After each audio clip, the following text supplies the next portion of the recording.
Hi everyone. I'll stand here. So my name is David, and I'm one of the partners at Prime. I'll tell you like in 2-3 minutes about what we do at Prime. So Prime is basically a tech design consultancy, and we design technology.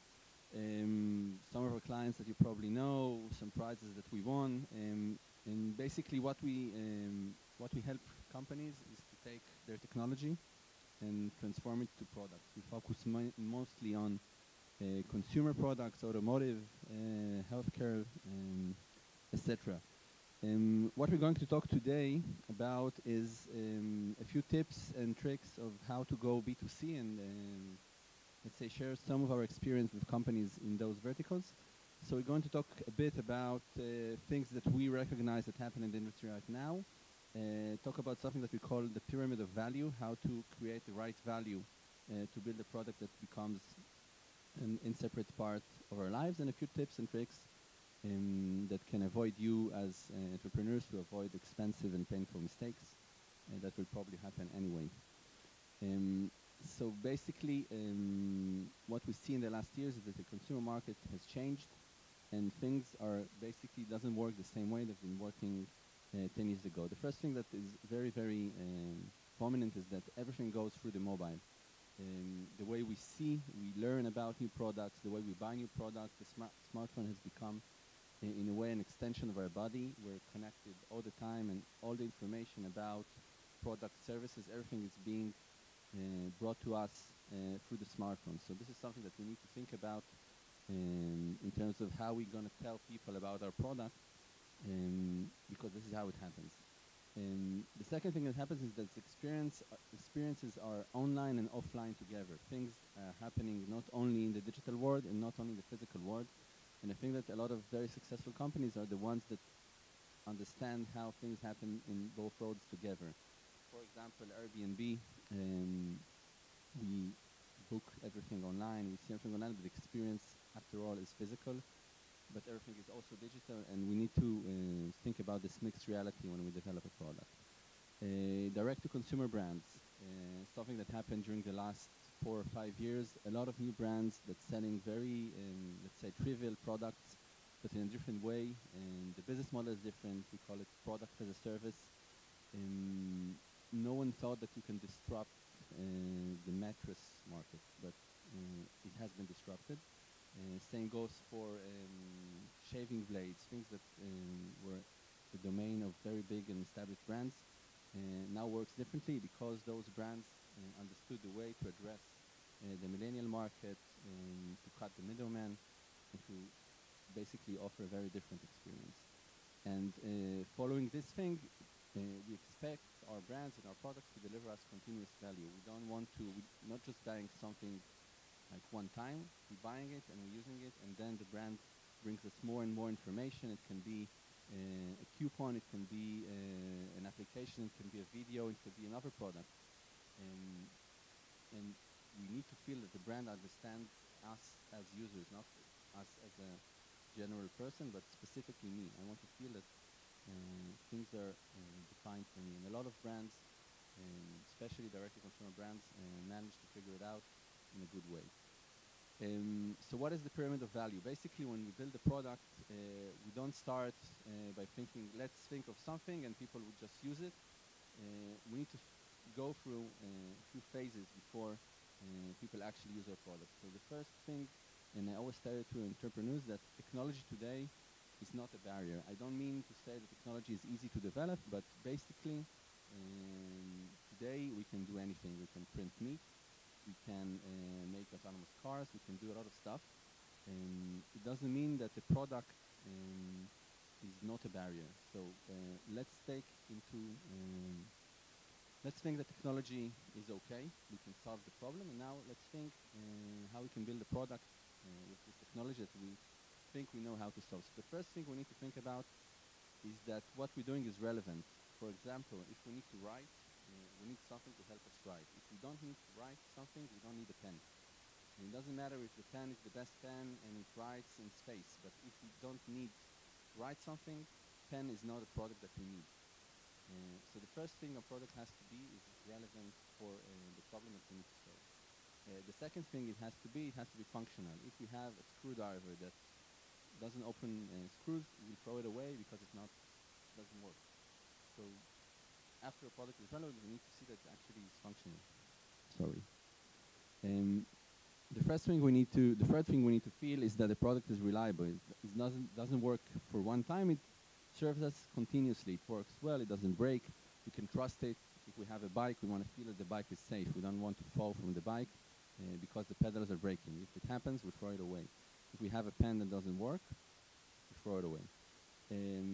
After a product is reliable, we want it to be comfortable. We want to feel that it's clear, it's easy to use, it's ergonomic, it's convenient, and when we get the product for the first time, we want to feel that we just get it. We just understand how to use it. And I think that when we have products that we don't just get it, they find themselves very quickly in a drawer or in garbage because we don't want to use a product or an application or a software that we just don't understand immediately because we have no patience. We are used to having smartphones and very simple things. The fifth thing is that we want to enjoy the product that we use. If we enjoy it, we appreciate it. We tell other people that we discovered a new app. It makes us happy. We use it frequently because it's fun. And if all those things happen, basically what we have there is something that we call a meaningful product. A meaningful product is something that is such a big part of our daily routine that we can't really live without it. A glass is a good example, but I think a smartphone is also something that if we went out of home in the morning and we forgot the smartphone, we might go back and take it because it's meaningful for us, we need it. So basically that's very, I think that this thing is something that if we go through those phases, we'll probably have a successful product. Now, it's not easy, and very little amount of products really reach this area, but I think that if we think about it this way, it will be easier for us to build the right structure to develop the product. A few tips and tricks that will save us time and money. One of the first things that we tell new companies and entrepreneurs that 90% of the work is proper framing. Framing meaning that we need to define exactly what is the problem we're going to solve and how we're going to solve it. And we need to create a requirement document, and we need to think this through because it's like taking the ship to a very specific direction. If we're starting to move directions while we're developing a physical product, it is super, super expensive. It wastes a lot of time.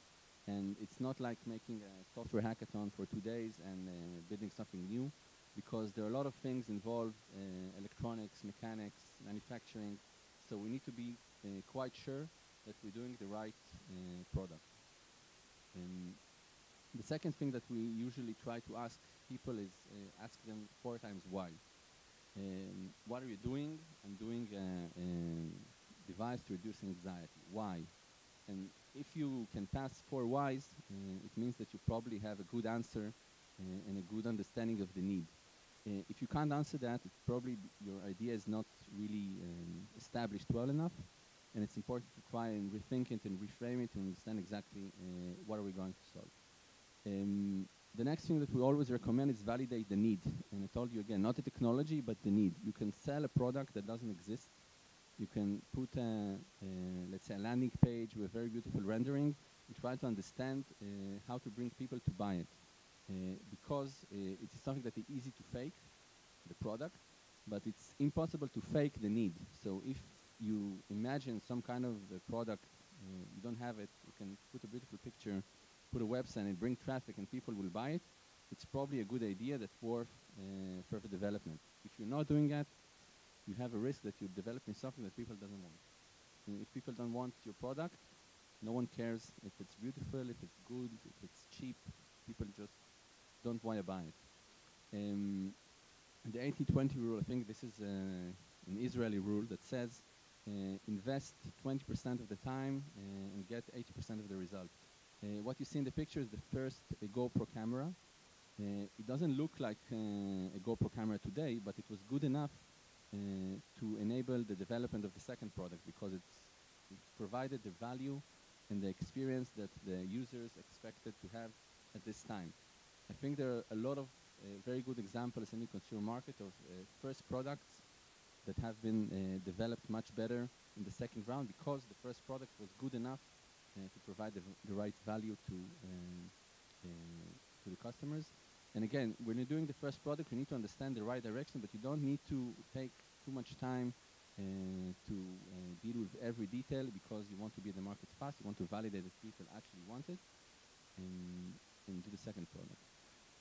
Another thing which is important is what we call DFM mentality. DFM is designed for manufacturing. We need to think very early in the process that if we have a product, we need to understand how it's going to be manufactured. Who is going to be the manufacturer? What will be the price? What will be what does it mean about how much it costs? What does it mean about the time to market?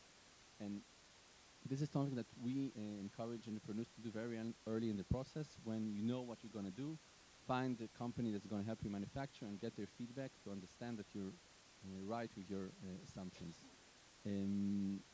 Bill of materials and cost structure, following the previous slide. Again, we need to understand exactly what the price of the product, because we can develop a very beautiful product, but it will be too expensive, and this will make it irrelevant.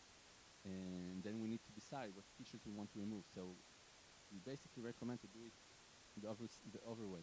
We need to think what's the price the client will buy our product, and then understand what we need to do to make it valid on this price, not the other way.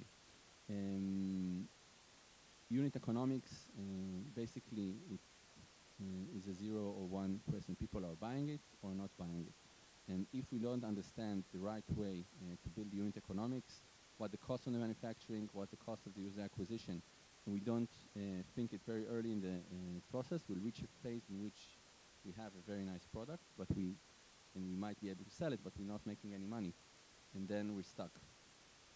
So this is also something we need to think about early in the process. And the last thing we always recommend is something we call zero innovation. I mean zero innovation by saying before we start doing something, let's try to bring all the products that we know about that are relevant, disassemble them, see how they're done, copy what we can, improve what is not good enough, but not try to invent everything from scratch, because everything is done in context. The smartphone that Apple done wasn't the first smartphone. There were a few before, but it wasn't successful, so they just improved them. And a lot of things, a lot of new products are always built in context.